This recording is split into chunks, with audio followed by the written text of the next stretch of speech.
Hey everybody, Natalie Cutler-Welsh here, the go-to girl for social media and networking.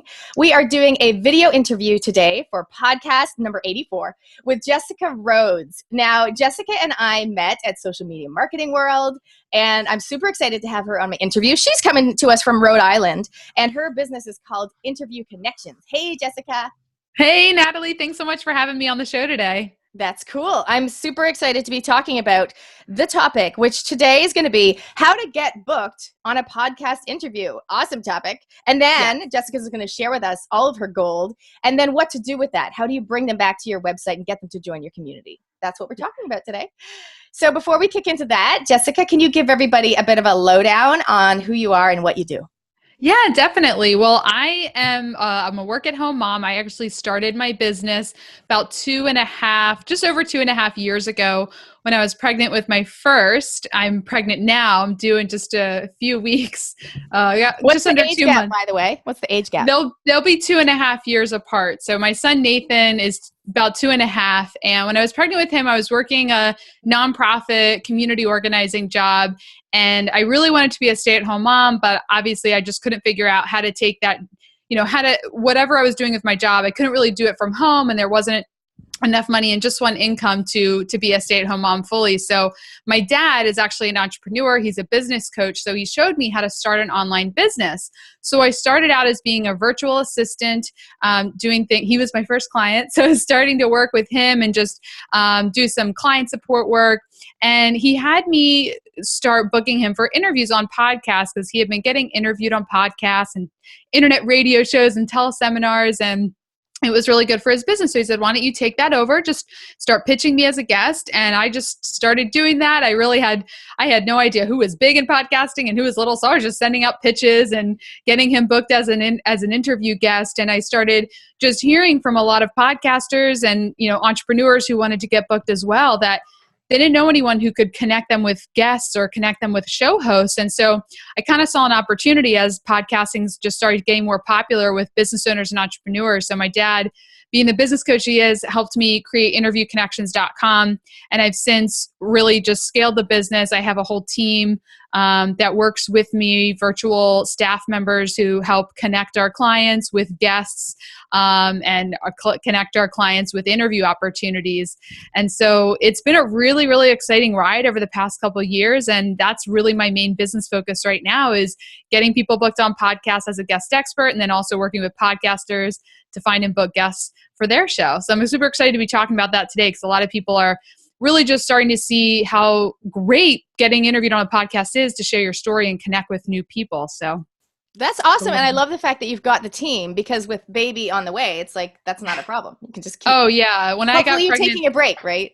Yeah. So when I got pregnant with this little one in the fall, I'm like, okay, if I'm going to keep growing this business, I have to have a team, because, when you're doing everything yourself, if you step away, revenue stops and you can't. So I started building out a team, and that's really where, my experience in my past job, I was, managing a staff. So hiring people, unfortunately firing sometimes, but managing a team is something that was really in my wheelhouse already. So now I just had to apply it to the online world and hire people virtually and manage a team virtually. I'm getting really into different team building things. Like I just read the Strength Finders 2.0 book. Pat Flynn was talking about that in his podcast with Michael Hyatt. So I got that. And I think I'm going to do the DISC analysis with a good friend of mine. She runs that with teams. So just looking into all that, because I just really want to keep the business scaling, because if it's all on, your plate, if you're the only one doing the work, it's really hard to have it grow. Oh yeah. I mean, we've done 2 podcast episodes about the topic of outsourcing and delegating, and people are really interested in that. Some people are scared to do it, and then they find, like me, that when you do hand over some of that freedom, that responsibility, so you can focus on what you love, Absolutely. It helps massively. Yeah, we could spend the whole time talking about that, but I know we've got some other things on So let's talk about, so this is perfect, because I do have a number of clients or people in the audience that some of them have been on my show, but a lot of them, they're just thinking, okay, well, who can I talk to? I want to share my story. I want to talk about my product, but not in a salesy way, just in it, because everyone is interested in the story behind the business. And so what's the first thing people can do? So, the first thing I want to say is, that's kind of where it starts. People, they want to share their story, they want to get it out there, but they don't really know where to go with it. And I want to talk kind of first, just lay the foundation of why podcast interviews are something that you do need to be paying attention to and how to look at them. Because, we talk to people who kind of say, all right, podcast, I like getting traditional media. I like getting my press releases out there and getting the logo. So I'm also going to go to podcasts. And what I like to talk about is how podcast interviews and getting on podcasts is not your typical media publicity. It's not the same type of press that you would get by going into like a magazine or a newspaper or, on like the local television news. Podcast interviews are a place where you can start and grow a relationship with not only the other person, the person who's interviewing you, but with the listeners who are downloading and tuning into that episode. So rather than looking at podcasts as a way to just get heard by hundreds and thousands of people, you want to look at podcasts as a way for you to start, grow, and nurture valuable and profitable relationships that can help your business grow. So, the first thing is knowing where your target market is, because just looking at podcasts that have the biggest audiences may not be the place that you need to be spending your time, because you really want to look at the podcasts that have your ideal listeners. Great story that I love is my good friend Corey Coates. He's the co-founder of Podfly Productions, so they do podcast editing and producing, and they edit my show. And I had Corey on my podcast. I interviewed him about podcast editing and producing and outsourcing, that kind of thing. And my podcast has, about 150 downloads an episode. So not like huge, and, lots of people have like thousands and thousands. So it's a relatively, small audience, but it's very, very targeted because my listeners are podcasters and people that want to be interviewed on podcasts. So he has gotten multiple paying clients from people who heard him on my show. Meanwhile, he's been interviewed on shows with like 10,000 listeners. And he's like, I don't hear anything from those podcasts because it's not really my target market. So getting on small shows with a very targeted market is going to be very, very good for your business. I love that, because that completely echoes the advice that I give my clients when I'm talking about social media. They're like, where should I be? I'm like, well, who are your people? Where are they hanging out? That's where you should be. And you're saying the exact same thing. Yes, absolutely. You definitely want to be in front of your target market for sure. So the first step people can do is maybe just stop and take a look back at who their ideal target audience is. And sometimes for a lot of people that might have changed from when they first started out their business journey. Like sometimes your business tweaks and you just have to morph it, and just think about who is your ideal client and what kind of shows have that audience. And then yeah, that's a really good point, Natalie. Knowing exactly who your target client is super important. Like that's an exercise that you have to go through before you can think about, okay, what kinds of shows. And like you said, it changes and evolves as you grow your business. I mean, if you were to ask me a year ago who my target client was, it's going to be, honestly, that was different than who it is today. Because I start to learn, for me, for example, when I first started, I was really working with a lot of podcasters who wanted to do, like I would love to talk to a podcaster who wanted to do a daily podcast, because I'm like, oh, great. They want to do all these interviews, and that's great for my business. But what I realized is that really wasn't my ideal client, because they were people that didn't really want to outsource any of their tasks, so they didn't want to pay me for it. So now today, my ideal client has turned into something else, working with guest experts, getting them booked on other shows. So it's really changed and transitioned. And the biggest tip I can give is just to listen. If you're not sure who your target client is, first of all, look at who's the most, if you have multiple services or multiple types of clients, who's the most profitable client, what service or product is the most profitable in your business, and look who is buying that product or service.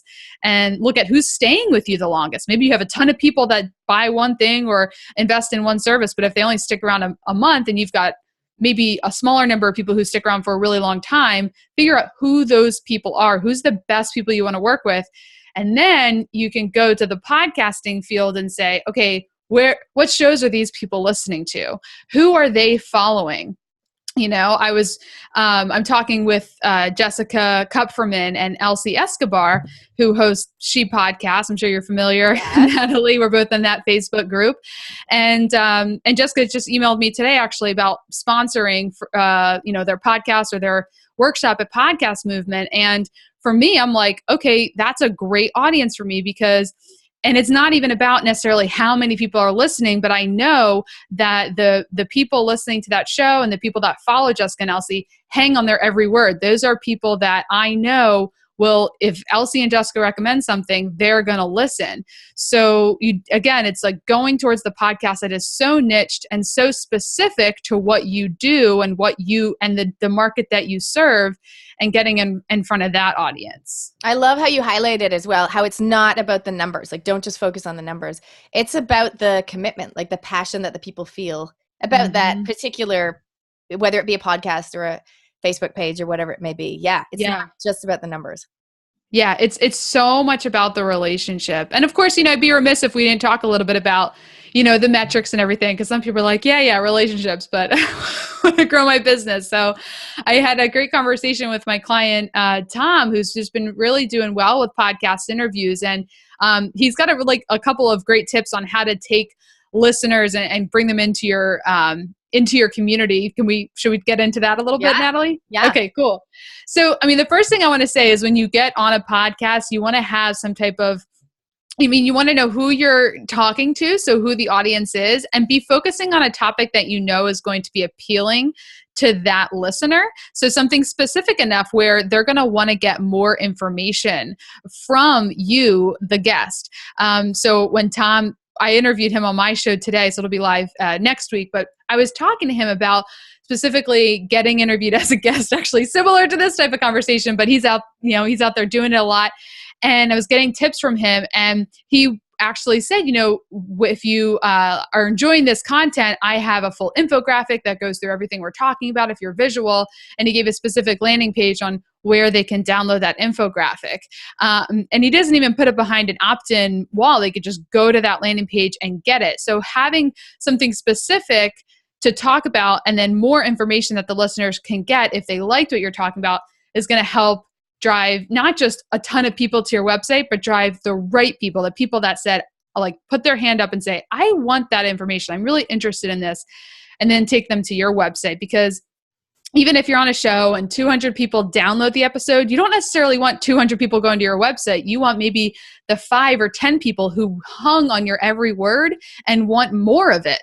So having something specific that they can get from you, having that next step. So I would encourage not just to say, oh, just check out my website or follow me on Twitter, but having something specific that they can go and get from you to continue the relationship with you. And so that way you can connect with them and kind of bring them into your community and nurture and grow that relationship. Definitely. Something that Amy Porterfield's been doing lately with her podcast, and I think she's only on number 50 something, but she has a free download now. And I think a few of them might be doing it, but a free download with each episode, which is specific to the topic discussed. So not just come on back to my website for the show notes, which of course we'll do. So for those people that are listening to this on iTunes and you can't see how lovely Jessica is, make sure you go to the GoToGirlSocialMedia.com website and you can check out the video there and the show notes. But what Amy's doing, and something that, that would be a great idea for me, maybe to outsource that to my to my virtual assistant or to the guest. So sometimes it's the guest puts together this free download, and then it's great because they're inviting these people to possibly, some of them do have a gate, like that you have to give your email address. To access the free download. But obviously, and I've clicked through to a few. I'm like, oh, I like one was about copyright. Like, that sounds awesome. And I went and got it. So it should be a win-win. Absolutely. Yeah. If you're providing, podcasts are a place where you're not going to pitch or sell anything, but if you're providing value, if it's free value, like I'll tell you at jessicarhodes.biz, I post a weekly blog on things really related to this. And I've got tons of special reports and videos and coaching calls, if you opt in with your name and email that you can download for free. So everything we're talking about here today, I have loads more information about that at my website. So I got to be better about setting up those specific landing pages. I admittedly didn't have. I know, because at the end, I'm going to ask you how people can follow you. If you've got, but that is something to think about, is having I don't have one either, a free download for each episode, not just like a lead magnet, which is like one thing, but like a specific, it's a lot of work though, a specific. It does take work. Yeah. And I would say, it takes work and, creating a system. So if you have a virtual assistant, just coming up with the system, like every time you're booked on an interview, know what that podcast is. So what Tom did today is he said, tmschwab.com/RTS for my Roads to Success podcast. So tmschwab.com/RTS. And then he says it's from there, it's as simple as a virtual assistant web designer can take that page and just duplicate it and just change the URL for whatever podcast you're on. So whenever you're booked for an interview, just have that be a task that the VA takes on and just kind of duplicates the page, and then you have the URL. You find out when the interview is going to go live, so you have the landing page ready. So yeah, it's a little extra work, but if you want to commit to doing podcast interviews as a part of your marketing, then having those systems set up and implementing them is going to be key if you want to see a return on your investment. It's great to, you will definitely see positive results even if you're not doing that. I admittedly haven't really set up a lot of specific landing pages. However, being interviewed on podcasts is a huge way that I've been able to grow my business. I was actually on a show, and they're evergreen. They're never going to go away. When I was first starting my business, I was doing Pinterest marketing. Like, that was one of the first things I learned how to do. I took a Pinterest course and I just started I managed people's Pinterest accounts, right? And so I got interviewed on some podcasts about Pinterest, and an interview that I did, again, like 2 years ago on a podcast, somebody downloaded it. They were probably searching out Pinterest, and they downloaded it, and they sent me an email. They're like, hey, do you still do infographic design? And I do. I have graphic designers on my team that can fulfill that. And I said, they're like, yeah, I heard your interview on the Real Deal podcast, and I'd love for you to do an infographic. So I made a sale from that podcast. Now, hopefully you see results in sooner than 2 years, but it's still cool that these interviews live on and they continue to bring you exposure as people discover them. I love that, because I was just mentioning at my networking event the other night how, depending on the platform, some things like, you put out a tweet and it's gone relatively quickly, but Pinterest, and I talked about Pinterest, it has such long legs. And it does. Obviously podcasts, same thing. People are, I do have clients now going, oh, I just listened to like episode number 3. I'm like, oh my God, that was like a year ago, but it's still relevant and it's still interesting and it's still helpful for people. And that's the whole point of podcasting. Hey, you mentioned something really important. So the landing page opt-in special download offer is great for the end of the interview. The other thing that's great for people to have ready, so they want to know their ideal client, they also want to have like a good photo and bio, right, to send you. Yes. Yes. Thank you for bringing that up. So if you want to be interviewed on a podcast, you really have to present yourself well, right? So getting a decent headshot, getting a good photo is really key. And for a long time, I'm going to be honest with you, my headshot that I used up until I just got new ones done recently. But I went to Target. Do you guys have Target in New Zealand? Okay. The warehouse translation, warehouse maybe. There are photography places where you can go and get, like a $90 headshot. And, it's not like the best photographer ever that's going to do like all these great glamour shots. But, for not a lot of money, you can go to the mall and get a nice photo taken of yourself and use that. So you need to get something that's not like a selfie or you cropped out of your family photo. So get a good photo and then put together a press presence. And so first of all, with a podcast, you need a podcast one sheet. And so a podcast one sheet is a one-page document, typically a PDF document that has a few key things. So this is something you're going to want to write down and remember. It has your bio, and it's very important that you have your bio written in third person. Very often I see people send their bio, I went to school, I did this, but you want the host to be able to read that to introduce you. So like when I get those, I'm thinking, oh, now I have to go through and edit it. So I changed the I to she. So put it in third person, something brief that highlights everything you want a listener to hear, because the intro is something that they're going to hear in the first few seconds. And I'm telling you, as a listener, if you put on a podcast, if you are not grabbed, if your attention is not hooked, you'll just turn it off. Like, I'm not going to listen to a whole podcast to decide if I like it. If it gets me in the first few seconds, I'm going to keep listening. And if I'm bored, I'm not. So have a really good intro written out on your one sheet. Have some interview topics and some interview questions. This is key to have both, because just having some interview topics is great, but sometimes the host will look and they're like, well, that looks really interesting, but gosh, I don't know what I would ask her about that. Like, do I just say, let's talk about this. Like, so have some topics and then have some specific questions that the host can actually ask you. And this comes in really handy because as Natalie and I are doing this, we're, messaging beforehand, and I just Skyped her, or I just messaged over my press page, which actually has my one sheet on the website. So I said, there's a whole bunch of questions and intro right there. So boom, she's like, oh, now she has all the information she needs without needing to do all this research and listen to all these previous interviews to figure out what the heck to ask me. Hey, so can I add that to the show notes so people can see what it looks like?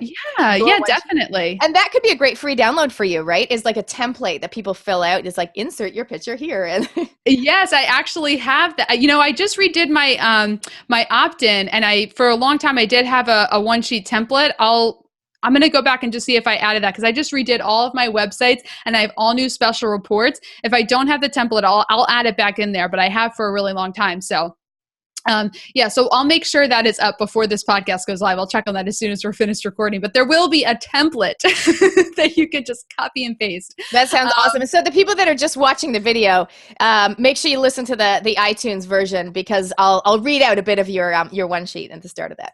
Okay, cool.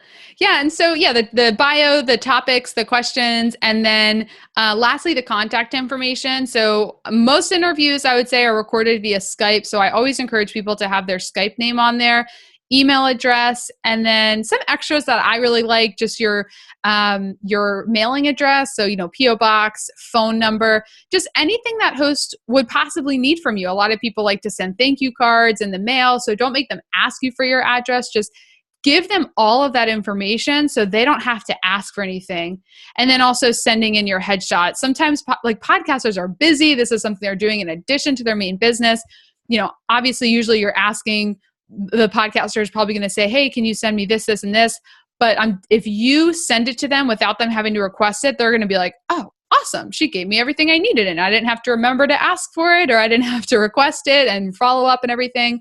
So that really makes you shine, and it makes that podcaster more likely, to have you back for a second interview at some point in the future, or when their podcaster friends are saying, hey, I need some guests for my show. Who do you recommend? They're like, oh, well, I had such a great experience with Jessica Rhodes. She was so prepared, and I'm going to recommend you to her. So be really prepared, be a great guest. Have everything in your, podcast guest toolkit ready to go. And again, this can all be on a press tab on your website. So you could just message over a link to that exact page and they have everything they need. Yeah, that's awesome. That's something that I recently set up maybe 6 months ago, is I've got a special page, which is a Be a Guest on My Podcast page. It's invite only, but I find that really helpful for me from the podcaster's end, is that I can just send my guests to a link to that. Then they get the lowdown on what it's all about, and then they can book their appointment, their time straight away. That's perfect. And then I get the link to their Skype and all that stuff. Oh yeah. So as a podcaster, having the, do you want to be a guest on my show? And you could have it just as like an application. So it's not guaranteed. Like, I came across one person that actually has want to be a guest scheduled here. I'm like, are you crazy? You're probably getting so many people scheduling without you knowing. But anyway, so having some type of application, and the flip side, want to book me as a podcast guest. Like my, press page actually says, your next great guest. So I'm really appealing to podcasters, as I'm not really interested in getting on major traditional media, because even if I get on like the main news, the main news show in my area, I probably don't have my target market really paying attention to that. So but I do want to be on podcasts. I'm specifically using messaging and language that appeals to podcasters. Definitely. Hey, on that note, I think just let's just strip it back to basics for a moment, because there will be people that are just going to my website. They're just watching the video. They don't even know what a podcast is. Can you just give us the lowdown on what is a podcast? What makes it? Yeah. What is a podcast? Basically? Yeah. So a podcast is on-demand content. So if you're watching this video, this is a video podcast. If you're listening to the audio, it's an audio podcast. So it can be audio or video. And by its very nature, it's on-demand content that goes through an RSS feed onto your iPod, which usually we're not using iPods anymore, but that's kind of where the terminology came from. So it's on-demand content that you can download onto your iPod or your iTunes or your podcast app on your phone. And that's really what it is. Most podcasts that at least we're talking about are interview based. So it's one person interviewing another person. It can be somebody just doing a solo show. So getting on and just talking on the microphone for half hour, anywhere from it can be 5 minutes or it can be 2 hours. There's really no time limit or anything, but podcasts are on-demand content that people can download and listen whenever they want. I think it's so good to just cover that, because I actually had a bunch of moms over the other day, and one of them, I said, I've done 125 episodes on my parenting podcast, and I think I'm on episode 80 something. And they were like, I don't even know what you're talking about. And I was like, oh, it's so usual to us to use that term. But I think I usually say it's like an online radio show is what I normally say, but now I'm doing video as well. But that's what I said. It's like an online radio show, and most of it's, for me at least, interview, and then generally 1 in 5 I'll do like a monologue where I'm just going to do it by myself. I usually say that too. It's like an internet radio show that you can listen to on demand. And I'm always used to that because my whole business is around podcasting. So when people say, I always dread the question, oh, what do you do? And I'm like, I own a business, because even owning a business online is like, what? You own a business online? What do you do? Sell on eBay? Yeah. So, okay, do you know what a podcast is? And so, but yeah, it's just like an internet radio show that you can listen to whenever you want. So we'll go back to being a guest, because I mean, you've been on a guest sometimes as well. I've been on Natalie Sisson's show not so long ago, and it's always interesting, I find, to the different ways that people run things. So from my end, I was saying to you earlier, I usually sometimes you have guests that they need to know the plan. They want to know specifically what you're going to ask. And I do some of my interviews in studio, and I do sometimes literally have people rock up and they've got pages of notes, and it's written they're just so focused. They're just that type of real detailed person. And then I have other people that I interview, and they haven't even though I've sent them 5 questions just to give them the flow, they just haven't even, they're just going on the fly. And I love it. And I, as an interviewer, I'm happy with both styles. Do you find the same thing with your guests?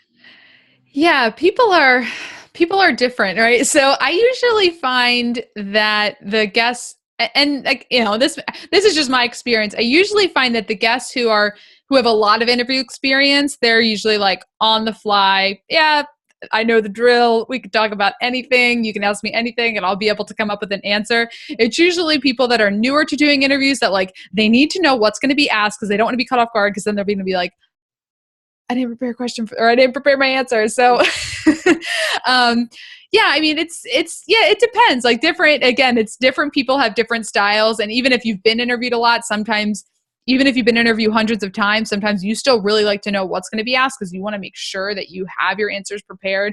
I think just my personality is I'm very, I like to just kind of be conversational and just kind of go with the flow. So that's kind of how I roll. But I do recommend, having questions prepared, even if you're not going to be a stickler to sticking to them. It just helps to be prepared. And especially when you first start out, you want to write out questions so that way you can practice. Because when I first started doing interviews, before I was, getting on shows a lot, I wrote out questions and I actually typed out my answers because I wanted to prepare how I would answer them. Now I've answered a lot of these questions so many times that I don't need to practice beforehand. But if you've never been interviewed before, it takes practice. You can't do, Natalie, you've done hundreds of podcast episodes, both as a host, and we've both been interviewed a lot on other shows. So we kind of know how to have a good conversation for people to listen to, but it's not something that comes naturally for a lot of people. So you definitely want to do your prep work. So you have a good show and that you produce good content that people are going to want to listen to, not only to learn content, learn information, but be entertained. Because that's the other thing. Podcasts you want people to be entertained. We could get in here and just go, okay, what is on a one sheet and what is on a press page and how to find, but that's boring. We want to have some fun and have some good chemistry and interaction. So there's a lot that goes into it. There is. And the other thing I was thinking about as well is inflection, because I have had some people that, I'm training and they're looking at doing podcasting. And one of the women, she's just much more calm than me, which, she's calm and serious, which is great in person. She's just so nurturing and lovely, but on audio, and she's not doing video, on audio only, and she's doing monologues. When when you're interviewing someone, you get a bit more vibe. But when she's doing monologues, I said to her, I'm just going to need to get you to stand up when you're because I'm sitting down. God, can you imagine if I was standing? No, but I said to her, just to give a bit more pizzazz, a bit more oomph, like still be yourself. Don't try to be someone you're not, obviously. But I said to her, if you just stand when you're doing your monologues, I think that'll just add a bit more of the energy, because it's just very, not monotone, but very calm in her presentation. I love that advice. And for that, I would tell people to also get a mic stand like I have that can clip onto your desk. Because with this, I've done podcasts where again, we both have a lot of energy. Like if we were both standing, we'd be going crazy right now. But if you have a mic stand like this, you can raise it up and easily stand at your desk and do the podcast. But yeah, I recommend, I totally understand what you're saying, because some people they're just very calm, but with audio only, you only have somebody's ears to get their attention. You don't have the hand motions and your eye contact. So you really need to get a lot out. I interviewed Doug Foresta, who does the Coach Sing podcast, and he's got a couple different shows, and he also coaches people around podcasting. And his tip was to do some improv classes. And I love that. I mean, I did theater all through my childhood and through high school and everything. So I kind of have that background, but learning how to, do improv and how to come up with things on the fly and have a, back and forth conversation without having it all planned out is good. A lot of great podcasters also have comedy training, learning how to do stand-up comedy. So just doing like some training around improv or acting or comedy can really help just bring out a little bit more energy and personality of your voice. Not to say you don't have a personality, but if you do tend to be more of a monotone person, there's no question about it. If you're going to do a podcast, you need to be engaging with just your voice, and that takes training. Yeah, definitely. And I think one of the things that makes people relax a little bit more is knowing that it's not live. Yes. So usually when I'm just before I interview someone, particularly for the first time, I'll just reiterate. So I'll say, okay, so we're going to go for about 30 minutes. Don't worry about the time. I'll be in charge of that. And I say, if they're in here with the studio, I usually say, I'll be looking at you, but I'll also be glancing at my screen to make sure it's still recording. And I said, it's not live. We can stop it at any stage. We usually don't. I only usually will stop it if like my child walks in or if someone swears or, maybe I can edit that out. And I say to them, I generally don't edit though. I generally, the ums and ahs, like I just don't, because first of all, lots of time. Second of all, I just like the natural flow of conversation. I do not believe in perfection. I don't want it to be perfect. I want it to be real. Yeah, definitely. I never edit out the ums and ahs. The podcast that I've listened to that I know they do, it just sounds way too polished. I like hearing, I like hearing some of the ums and ahs, because that also shows you their personality. Like, what are those crutch words that you go to? Like some people say awesome all the time. I think I say awesome a lot. The more you podcast and the more you listen. And that's another thing I want to say is when you do get interviewed and when you do your podcast, listen to it. It's hard to hear your own voice, but that's the only way you're going to improve. My good friend, Brad Zalis, is a speaker, and he gets hired to speak at like big corporations and stuff like that. And he pointed out to me how much I say, and ever since he did that, I am so conscious of it. So I have really worked hard on not saying as much. And now when I go back and listen to my podcast, I can hear that. And one of the tips he gave me was just to speak a lot slower and also be prepared with what you're going to say. So we talked about writing out your answers and kind of knowing what you're going to say in response, because when you are more prepared and when you know what you're going to say, you won't rely on those crutch words and those ums and those ahs and those awesomes and whatever your words are. And podcasting is interesting because mine are always around the half-hour mark. And so, and usually my guests are like, oh my God, that's so long. But then I find that the first part, it feels long, and then before you know it, it's over. And then usually by the end, they're so excited. I was like, so how do you feel? And they're like, that was fun. I'm like, I know, I told you, right? They love it. But from my end, when I've been on TV or radio in the past, it's so different because it's so quick. I remember the first time. Like 5-minute spots, it's right? It's crazy. Jackie and I went on breakfast here, it was, and I didn't know afterwards. I was like, I didn't know it was only going to be 4 minutes. So one of my tips for people, if they're going on radio or TV, but similarly on the podcast, is write down the 3 key points that you definitely want to get across. So in the podcast, that's obviously going to be easier if they're doing like a half an hour show like this, but sometimes you can just get lost in the conversation and then you get to the end and they think, oh, I forgot to say this really important thing. So whatever it might be, whether you've got 4 minutes or 40 minutes, I would write down the 3 key points. Like, don't read, right? Yeah. Don't read scripts. Just be natural. But write down like 3 key points that you definitely want to get across at some point in the interview. And then you can literally like tick them off to make sure you've said them. If you're on TV, you can't really do that. But in your mind, you can do that. Yeah, that's a really good point. I love that tip. Just knowing the points that you want to make. That's great. And then as you do more interviews, you know, you'll just know that this is what I want to talk about. These are the points that I want to get across. Yeah, because those 5-minute radio spots, they go by so quick. And that's the cool thing about podcasts is, you know, 30 minutes, an hour-long conversation. That's where all the good stuff comes out. You know, Corey and I co-hosted a show called The Podcast Producers, and as we were getting ready to record a ton of interviews for that, he said the best stuff comes after 15 minutes. Like that first 15 minutes is really just a warm up for you and the other person on the call. And all the good stuff comes later. So just focus on warming up and getting comfortable and just having a really good time with the other person on the phone. Yeah. And do you recommend anything? Like, I know that when people perform, they sometimes drink pineapple juice before they sing. Like, do you have any tips like that for people that they've got a podcast booked, whether it's in person or usually they're not? I mean, I do studio interviews sometimes if they live locally, but normally it's online. Do you have any tips for people in the lead up of what they should do? Don't eat chocolate before you go on a podcast. I made that mistake once, because I'm pregnant. going to tweet that out for you. Like chocolates are, what's that? I'm going to tweet that out. Don't eat chocolate. Jessica Rhodes. I thought you said you're going to bleep that out. I'm like, no. Did I curse? Don't eat chocolate before you record a podcast because it makes you you don't realize this because you're not conscious of how different foods make you talk. But then when you eat them before a podcast and you realize, oh my gosh, I'm going to cough and like I've got saliva in my throat. So that's just a kind of a funny side story. Don't eat chocolate before your interviews. I would say don't eat very much because you never know how it's going to affect your vocal cords.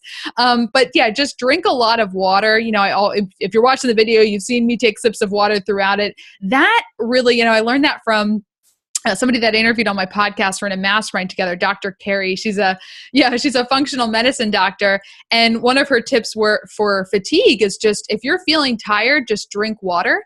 And I always drink a lot of water throughout my interviews, and also placing it down on like a mouse pad or something, because sometimes microphones pick up like every beat or tap on your desk. So placing it on something that's not going to be picked up in the sound. But it really does just, it's basic hydration, but it just keeps you a little bit energized, keeps your voice sounding good.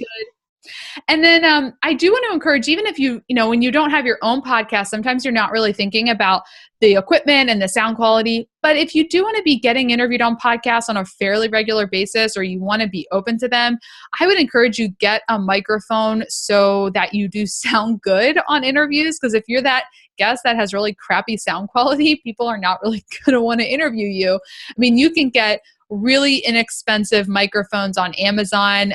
The Blue Yeti, which you can maybe see in the back here, that's what I used for a really long time. I'm currently using an ATR 2100, which I think is half the price of a Yeti, and I think sounds a lot better. And I'm sure, Natalie, you also have some recommendations. There's so much out there, but just getting some basic, good equipment that's going to help you sound a lot better.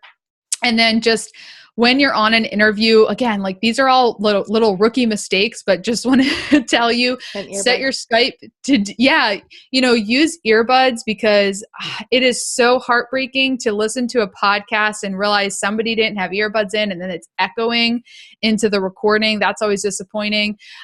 Setting your Skype to do not disturb so little rings aren't coming through. My iPhone's actually in the other room, because I swear, even if I turn it on silent, some app is going to beep. Some app is going to ring, and I'm not going to be ready for it. So getting all of that stuff turned off, because it really just, like, when somebody's listening to a podcast and it's just the two people talking and then someone's cell phone beeps, you're like, oh, that's like, it just ruined it, It's like when you're watching. Mine's beside me. I put it on silent, but I've got Periscope, and how Periscope goes, like, I can't whistle. It goes. Oh, I haven't used Periscope, but I use Slack with my team. Slack's like a team management tool. Even if it's on silent, Slack will still ring me.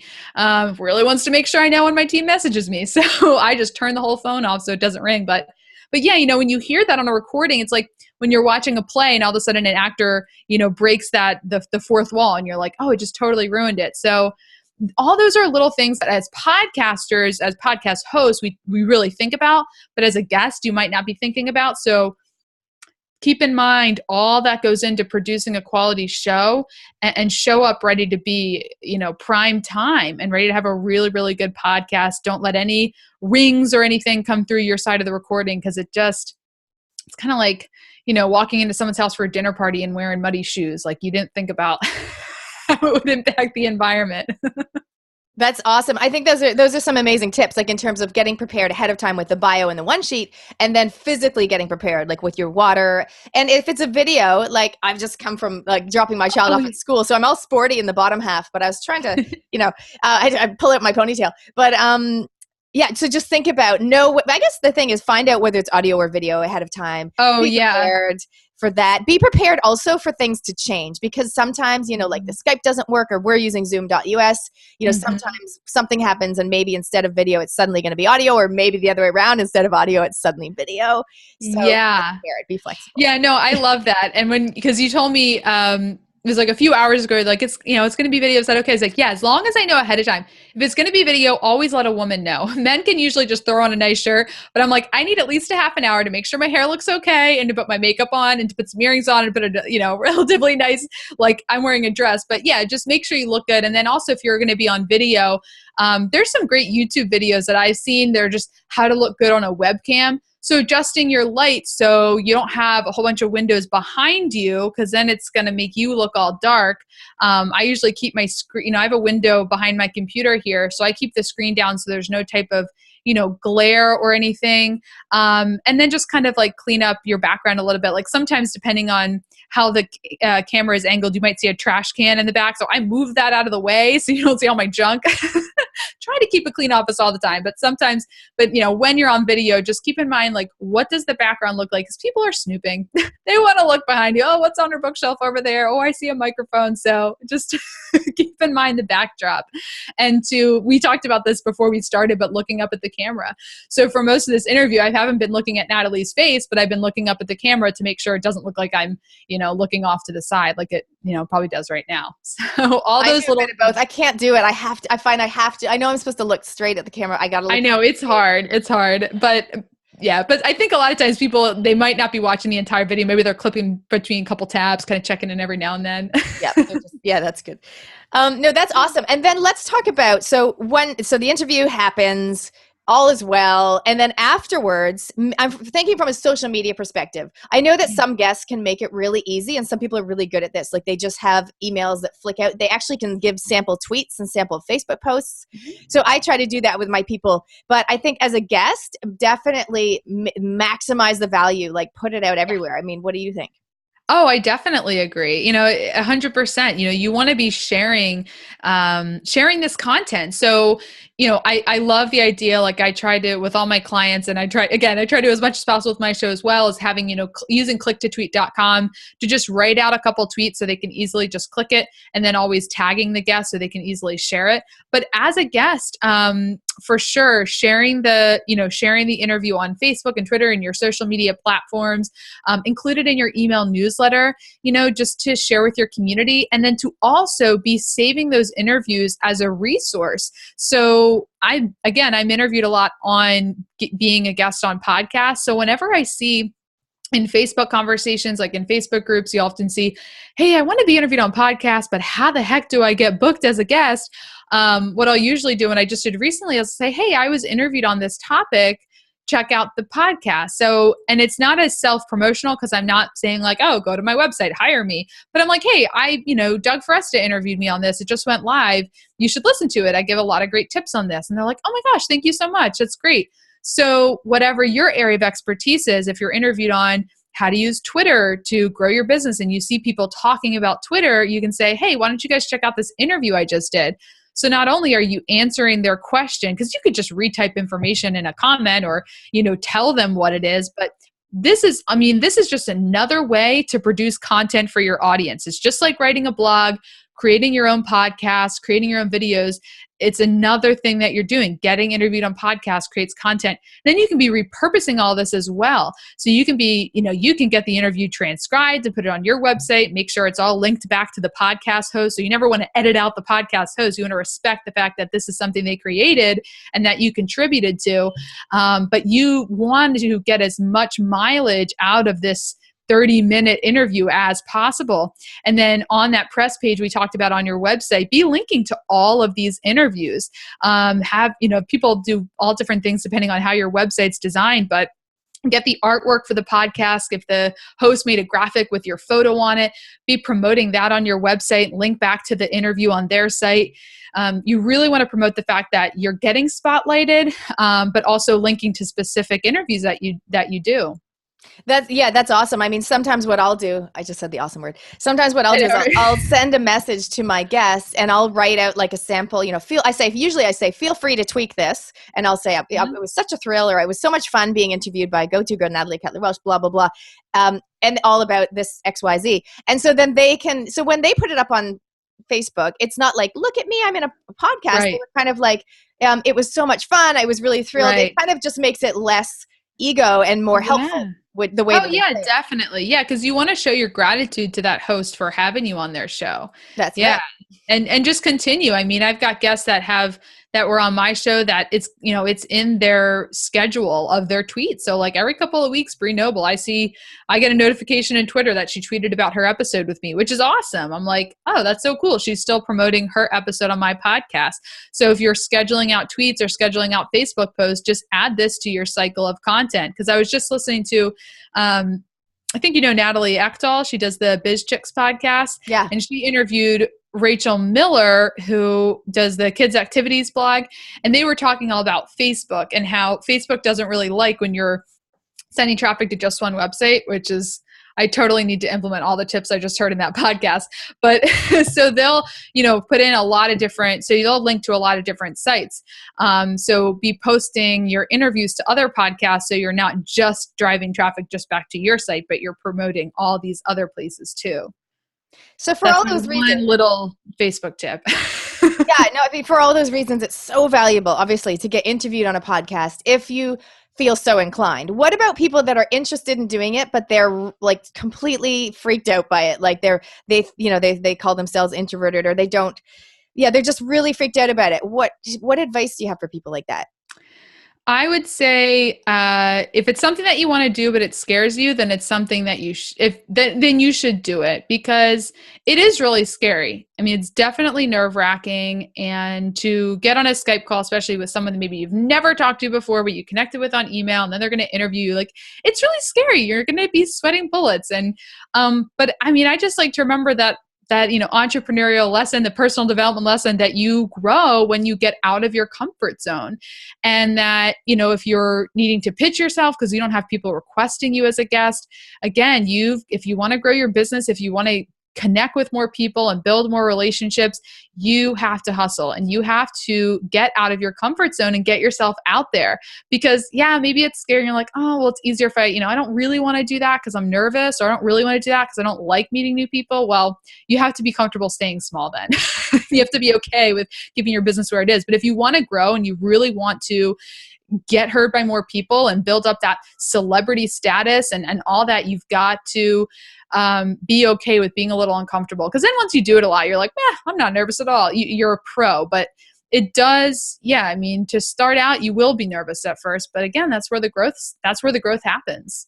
That's right. And I mean, for those people listening that think there's no way I'd ever want to do it, maybe something like writing a guest blog is more up your alley. And absolutely. But some of these tips they can apply as well, like having that one sheet, but it's more pitched to like writing a blog, and here are some sample questions, or here's some sample topics, because obviously you can write on a range of topics. So. Oh, absolutely, Natalie. That's a really good point. And I'm not the expert on guest blog posting, but I think Maggie Patterson is a friend of mine. I think that's more in her wheelhouse. So you can really take all this and apply it to other forms, getting guest blog posting. So I'm not saying podcast guests. This is the only thing you're going to do to grow your business. But if it's something that you want to do but you're a little nervous, I would give you a friendly nudge to get out of your comfort zone. Same. Yeah. Same, totally. All right, awesome. So before we wrap things up, what social media platform are you loving at the moment? So I am really loving LinkedIn at the moment. I used to not love LinkedIn, but I have this great team that I mentioned, and I've got them using all different social media platforms to connect with people. And Angela on my team has been using, she just got on, she's like, all right, I'm going to get on LinkedIn and I'm going to connect with people. And I'm like, I don't know LinkedIn at all. And she's like, oh, Jessica, connect to someone. They want to talk to you about using interview connections. And I'm like, ooh, when a social media platform brings me business, I like it. Yeah. So I've been learning all about it. And I interviewed my client, Josh Turner, on my podcast to learn about all there is to know about LinkedIn. And I'm just like, my eyes are totally open to it. Like, it wasn't until I actually saw it producing results for my business that I'm like, ooh, I need to give this more attention. Because I love hanging out on Facebook. I'm like on Facebook all the time, chatting with people, messaging people. I like going on Twitter to kind of direct message, to direct tweet people. But LinkedIn has just been phenomenal for business. So I'm all about LinkedIn at the moment. That's awesome. I love to hear that, because actually the other day at my event, I said to the girls, I do love Facebook. I never thought I'd say this, but I think I'm spending too much time on Facebook. So for the month of July, I'm doing an experiment, and I'm actually each week for 4 weeks, I'm going to really just pour my love and energy into a different social media platform. Yeah, to really test what works. And LinkedIn is definitely on the list. I'm going to write a blog post because I've never done that before, directly onto LinkedIn. Yeah. I think there's so much that I don't even know, but I just think it's interesting. I was talking to my husband about this, and like, people on Facebook, like, that's a great place to go and build relationships, to build friendships, to meet people in Facebook groups. But Facebook is like also a place where people like to complain and air their grievances and be really opinionated. I just feel like when people go on LinkedIn, they're just a little bit more professional. Like, they don't they don't complain and like get into these back and forth tangents in all these Facebook groups. So it's just kind of a little bit more professional space where I think people are more thinking about their business. So I've just seen that as a really good place to spend time in terms of connecting with, potential clients and potential interview guests and things like that. So I'm real excited to keep learning about LinkedIn. Awesome. I'm going to listen to your podcast episodes to see what I can learn from that. Yes, learn to love LinkedIn. Episode that I interviewed somebody on as well. We can swap. Yeah, I'll send you the link to that one with Josh. He gave really great information. That's great. Actually, I'll put it in the show notes. That would be great, so everyone else can tap into it too. Okay, awesome. Perfect. So how can people connect with you if they want to find out more? Awesome. Well, I would love to drive people to Jessica Rhodes. That's RHODES. JessicaRhodes.biz is my main blog. Links to all my other sites, my podcast, my TV show, Interview Connections, can be found right there. So go to JessicaRhodes.biz. And like I mentioned, I'm going to have, if you put your name and email in my opt-in box, I have a ton of, special reports, a coaching call that I did, a video, what is a podcast one sheet. I just remember that's what is on there. So learning everything you need to know about what goes into a podcast one sheet, you can get there. And so yeah, JessicaRhodes.biz is where you can get all that information and links to all my other sites on the web. Awesome. Thank you so much. That was great. I love this topic so much. How to get booked as a guest on a podcast. Thank you for your tips. Jessica, any final words before we say goodbye? We talked about so much, so I don't have any final words, but I just really want to thank you, Natalie, for having me on the show today. And I would love to connect with anyone that wants to talk more about this stuff. Excellent. Hey, thanks so much, Jessica. And for those of you who are just listening, if you want to see the video, go on over. It's gotogirlsocialmedia.com/84 for episode 84. And you can check out Jessica. And thanks so much. We'll catch you next week on the Go To Girl podcast.